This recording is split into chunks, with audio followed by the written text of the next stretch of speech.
6 months ago, life was pretty damn good. My name's Marcus Henley. I'm 52.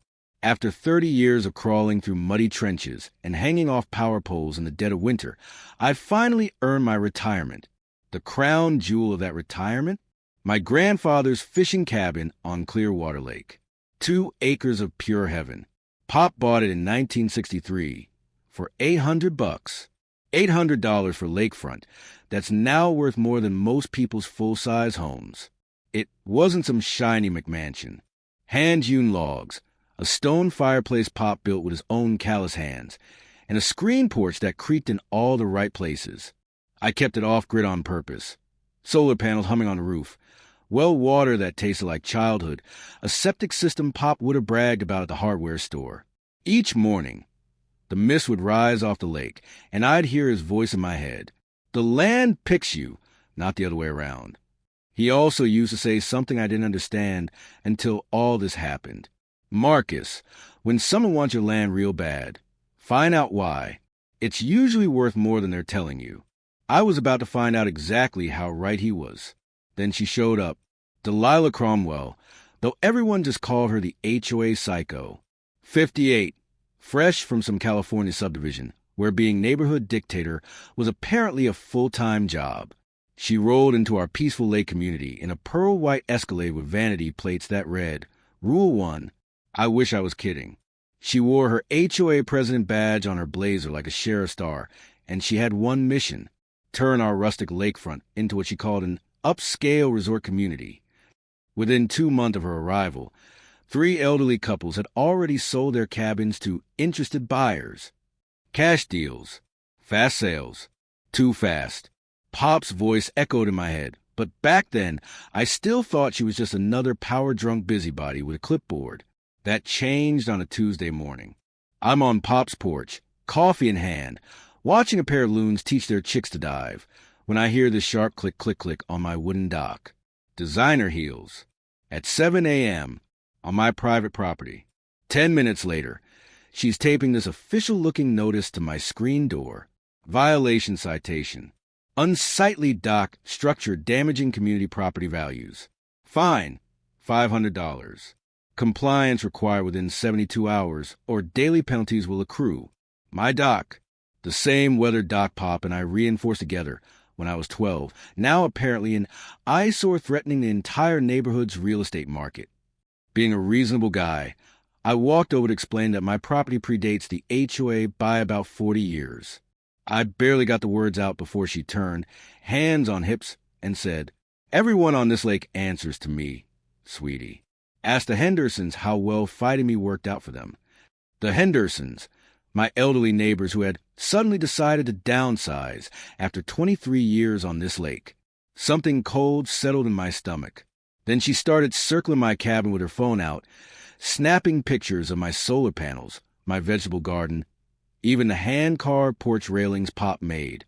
Her Escalade idled in the driveway, coughing out fumes and air freshener that smelled like chemical flowers and bad decisions. By the end of the week, I had 3 more citations, each one with a bigger fine, each one making it crystal clear. Delilah Cromwell had declared war on everything my family had built here. I still thought it was just petty HOA nonsense. I had no idea I'd stumbled into a much bigger game. 3 days after her compliance deadline passed, because I sure as hell wasn't tearing down Pop's dock, a certified letter landed in my mailbox. Cease and desist. Violation of community waterway regulations. Legal threat. Law firm letterhead. Blackstone, Meyer and Associates. One of those firms where the partners charge more per hour than I made in a week. Buried in the legal jargon was the real message. My dock was illegally extending into community waterway.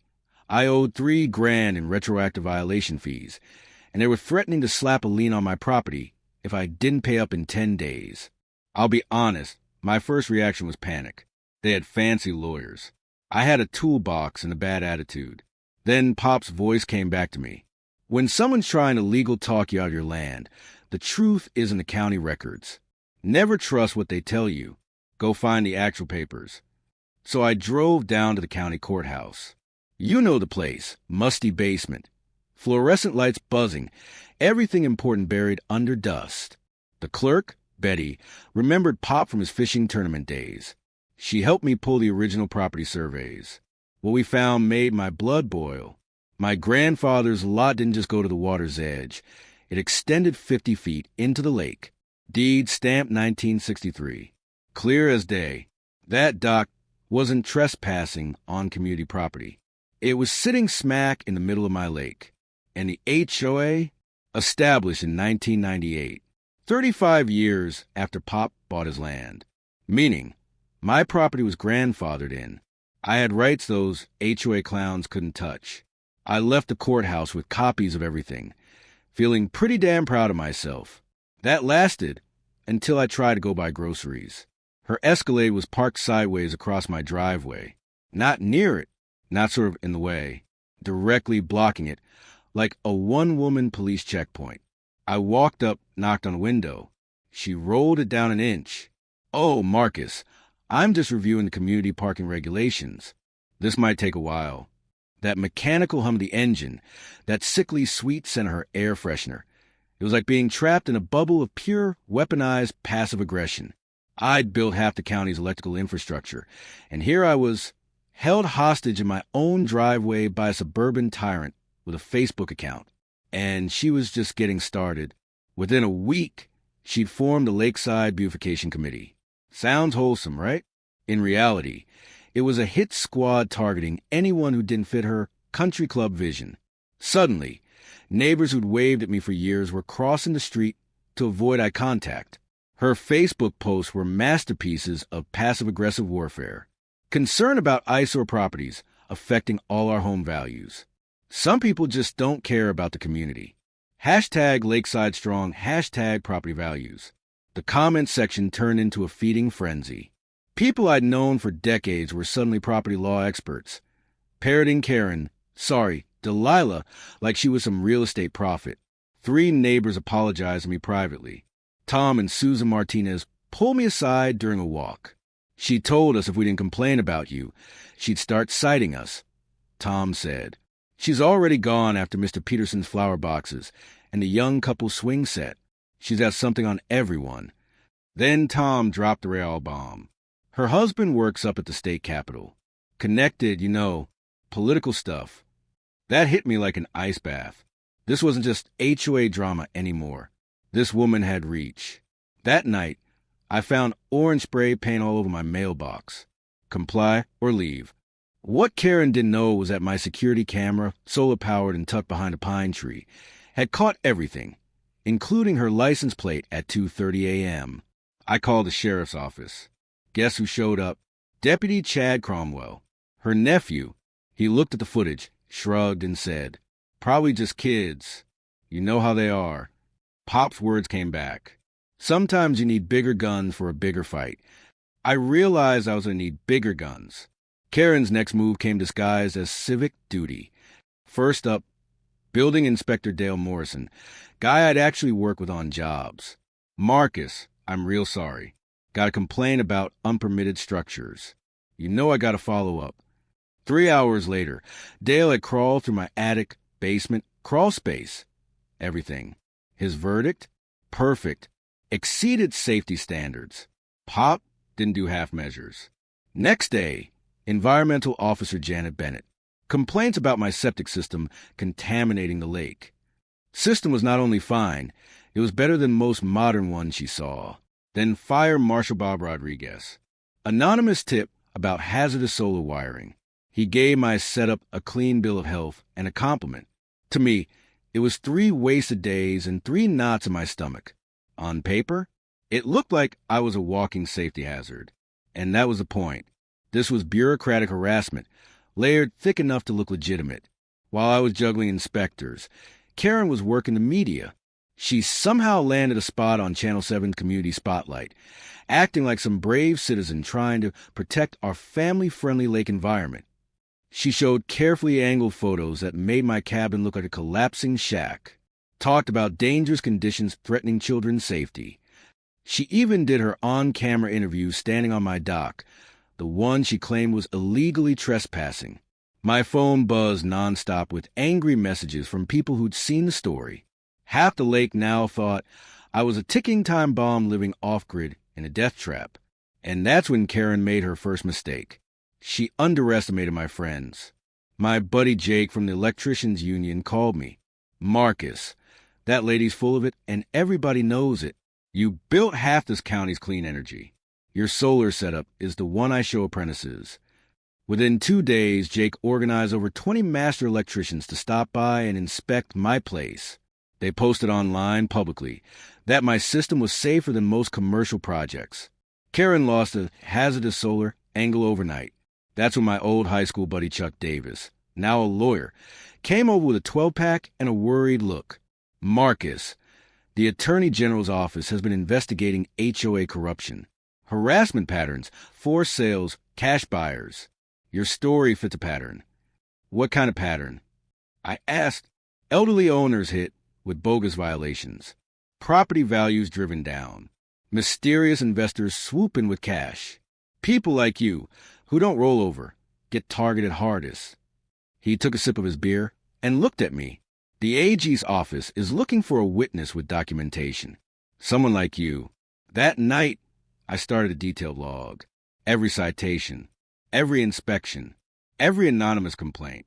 I dug into Karen's background. Her husband, Robert Cromwell, wasn't just some pencil pusher.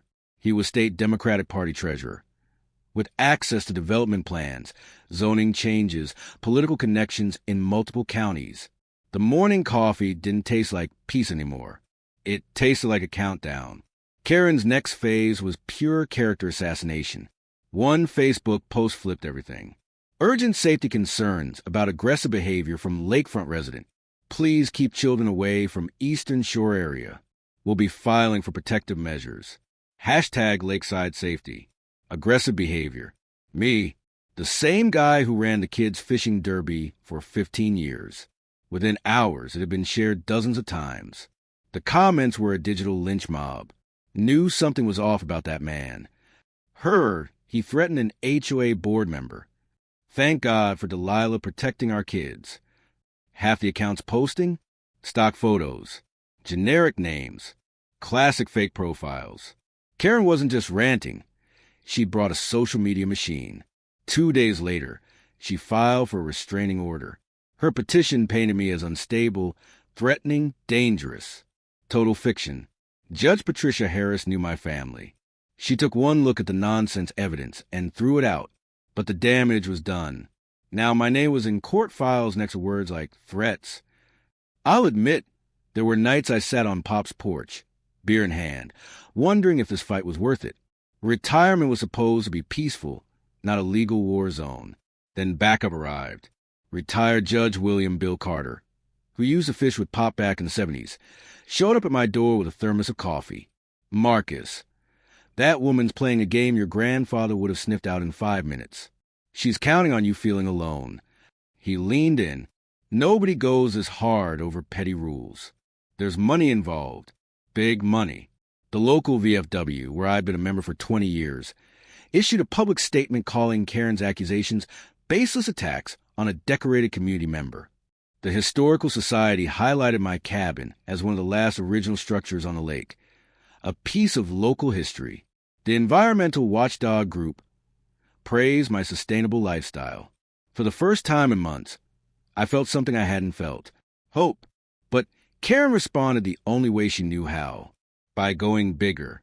Suddenly, my power company was investigating irregularities in my electrical service. They cut my connection for 3 days while they reviewed safety concerns. Then came the false police reports. Suspicious activity at my cabin. Possible domestic disturbance. When I live alone. Unusual visitors. My union buddies checking in.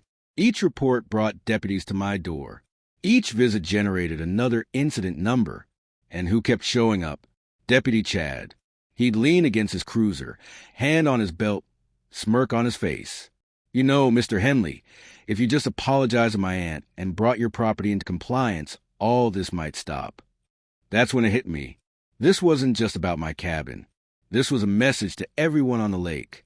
Do what Karen says, or this will be your life. The breakthrough came while I was doing the most boring thing imaginable, organizing paperwork for my meeting with the Attorney General's office. Chuck had set it up. They needed documentation for their statewide HOA corruption investigation. I'm at Pop's oak table, surrounded by citations and letters, when I notice a tiny line at the bottom of one of Karen's violation notices. Fines payable to Lakeside Estates Community Improvement Fund, account number 847291. Community Improvement Fund. Sounds nice, right? Something about it bothered me. Maybe it was 30 years of reading sneaky contract fine print. But I took those words straight to Betty at the courthouse. She pulled HOA financial filings, spread them on the counter. "Here's the deal, Marcus," she said. "HOAs have to file annual reports. Let's see what your improvement fund has been improving." The numbers were insane. Over $280,000 in emergency assessments for dock repairs that had never been done. Another $150,000 to Cromwell Grounds and Maintenance for landscaping, a company registered to Karen's brother-in-law, 3 weeks after she became HOA president. Then the insurance claims. The HOA had filed 3 storm damage claims in 18 months, totaling $95,000. Problem? We pulled National Weather Service records. Those storms never happened. Clear days. No damage. "Marcus," Betty whispered, "this isn't just shady. This is fraud. The property management fees were the cherry on top. $5,000 a month to Clearwater Property Solutions. Address? A P.O. box in the same postal district as Karen's house. This wasn't an HOA. It was a cash machine. Chuck arranged a meeting at the VFW hall. 17 lakefront families showed up, and every single one had a story. The Thompsons, $8,000 in bogus fines before they had to sell their cabin 30% below market.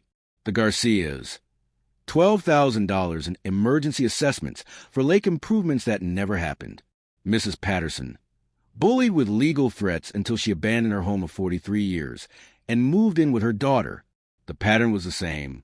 Harassment, threats, fake violations, forced sales. We brought in retired accountant Frank Weber to help analyze the numbers. He found something big. Our HOA hadn't been filing required federal tax returns, despite collecting hundreds of thousands in income. That meant not just fraud, but potential tax evasion. Now, we weren't just mad. We were armed. The Attorney General's office sent 2 prosecutors to my cabin, Sarah Mitchell and David Bennett. Sarah had the look of someone who'd spent years dissecting lies for a living. David was younger, but his quiet focus told me he'd already put plenty of white-collar criminals behind bars. They spread my documents across Pop's table. "Mr. Henley," Sarah said, "this goes way beyond HOA harassment. This is systematic fraud, and it matches patterns we're seeing in several other counties." Then they dropped another bomb. They'd looped in the FBI. Agent Rebecca Torres, white-collar crime unit, appeared on my laptop screen. "We've been tracking development fraud that looks just like this. Shell companies, fake invoices, insurance scams. Your HOA records are a missing piece. But paper trails alone aren't enough. We need them on tape," Torres said. "Ongoing criminal behavior, captured in real time. That's how we make the charges stick." Chuck leaned back in his chair and smiled. "What if the Attorney General came here, publicly, to your cabin? Karen can't stand losing control. If she thinks something big is happening on your property." Sarah nodded slowly. "She'll try to stop it." We built a plan. A controlled confrontation scenario. Hidden cameras in my cabin. Undercover officers around the property. Multiple agencies coordinated. The Attorney General herself coming to meet me, right in Karen's line of sight. All we had to do was let Karen be Karen. Before the big day, Karen's behavior went from malicious to unhinged. First, my solar panel started mysteriously failing. Dead batteries. Error codes. Jake came out to check them. "Marcus, someone loosened these connections just enough to cause problems." He'd already suspected sabotage, so he'd installed a hidden camera near my electrical panel after the first incident. 2 nights later, it recorded her. Karen, hoodie pulled up, screwdriver and wire cutters in hand. 3 a.m., sabotaging my system like she was cutting Christmas lights. Next, my boat. I left for groceries. Came back to find my boat halfway across the lake, bumping against rocks. The heavy-duty chain securing it, cleanly cut. Pop's 1978 base boat came back with new scars, just like I did. Then came the septic system. It had passed inspection days earlier. Suddenly, it backed up bad.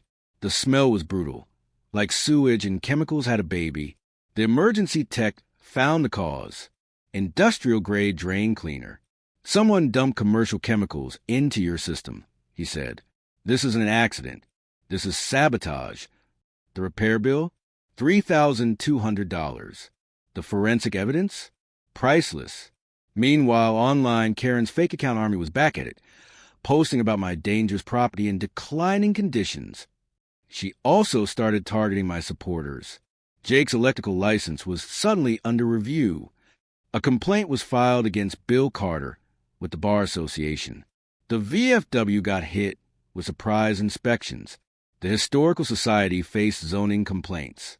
She wanted everyone scared to stand next to me.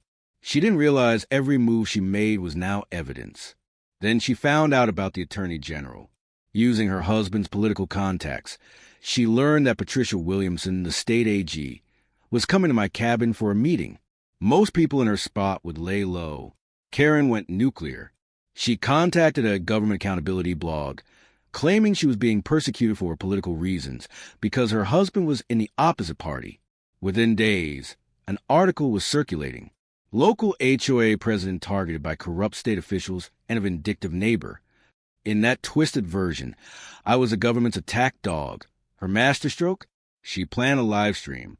She would storm into my cabin mid-meeting, phone in hand, confront the corruption, and broadcast the whole thing to a few thousand outraged followers. What she didn't know, Agent Torres had warrants for her communications. We saw her plans. We knew her talking points. We were ready. The night before, she made threatening phone calls to 4 families, warning them to stop helping the government harassment. Every call was recorded. I spent that last night on Pop's porch. The lake was calm. The loons were calling. This cabin had gone from retirement dream to war room. I picked up Pop's old cracked Bible. He'd underlined the story of David and Goliath. In the margin, he'd written, "Sometimes a little guy wins because he's fighting for something bigger than himself." The next morning would decide everything. Attorney General Patricia Williamson pulled into my driveway at 9 a.m. sharp. No convoy, no grand entrance. Just a calm, sharp woman with a thermos and a briefcase. She sat in Pop's recliner, like she'd known him. "Mr. Henley, your work has helped us link HOA corruption in 6 counties. This isn't just local. It's part of a pattern." We were in the middle of going over financial evidence when we heard it. The roar of Karen's Escalade, gravel spraying, voices outside shouting about camera angles. She brought a whole production team for her big moment. "Here we go." Agent Torres whispered from her hidden spot by the woodshed. We could hear Karen outside, hyping up her viewers. "This is it, folks. We're about to confront government corruption live. The state attorney general is secretly meeting with a man who's been harassing my family." Her heels hammered across my porch. 3, 2, 1, crash. My front door exploded inward. With splinters flew. Patricia's coffee cup shattered on the floor. Karen stormed in, phone raised, live stream rolling. "I demand to know why the attorney general is secretly meeting with this man," she screamed. "This is political persecution. I have rights." Patricia stood up slowly. No yelling, no drama, just calm authority. She held up her badge. "Mrs. Cromwell, I am Attorney General Patricia Williamson. You have just committed multiple felonies in my presence, and you are broadcasting them live to your followers." For a split second, Karen froze. Thousands of people watched the exact moment her brain realized. She just kicked down a door on camera into a state law enforcement meeting, and she was still live streaming. Her followers went from cheering to confused in seconds. That's when Agent Torres walked in with 2 other federal agents. "Mrs. Cromwell, you're under arrest for fraud, extortion, witness intimidation, criminal harassment, and sabotage." And thanks to your live stream, we have your confession and actions recorded from multiple angles. Handcuffs clicked around her wrists. You could have heard a pin drop on the porch, where half the neighborhood was now gathered. I looked at Karen. Karen, meet the Attorney General. She's been really interested in your bookkeeping. The sheriff arrived for the perp walk. Karen in cuffs, stumbling past my unsightly dock, my dangerous solar panels, my eyesore cabin. Her Escalade, with its Rule 1 plate, was hooked to a tow truck as evidence. Karen screamed as she was led away. This isn't over. My husband will fix this. You don't know who you're dealing with. Actually, Karen, we knew exactly who we were dealing with. A criminal. And criminals go to prison. Watching her sentencing 3 months later felt indescribable. Federal Judge Michael Harrison didn't hold back. 3 years in federal prison. $340,000 in restitution to homeowners. Lifetime ban from serving on any HOA board in the United States. Her husband, Robert, wasn't far behind. He'd use his position to funnel zoning info to developers tied to Karen's scheme. He got 18 months for conspiracy and abuse of office. The HOA dissolved. In its place, we formed the Clearwater Lake Volunteer Association. No mandatory fees. No citations. No tyrants. Just neighbors actually working together. My role in blowing this open earned me something extra. Whistleblower compensation from the recovered fraud funds. I got a check for $45,000.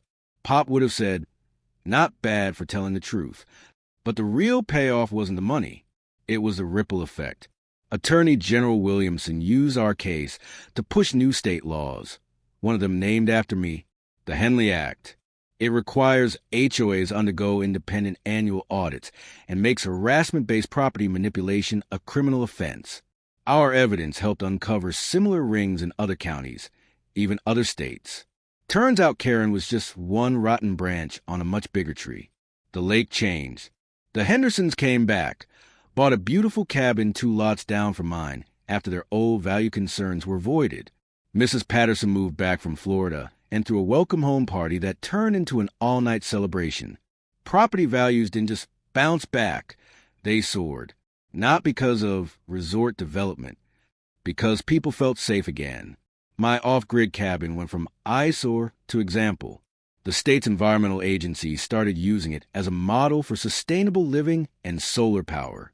I used part of the whistleblower money to start Pop's Legacy Scholarship, $500 grants for kids going into the trades.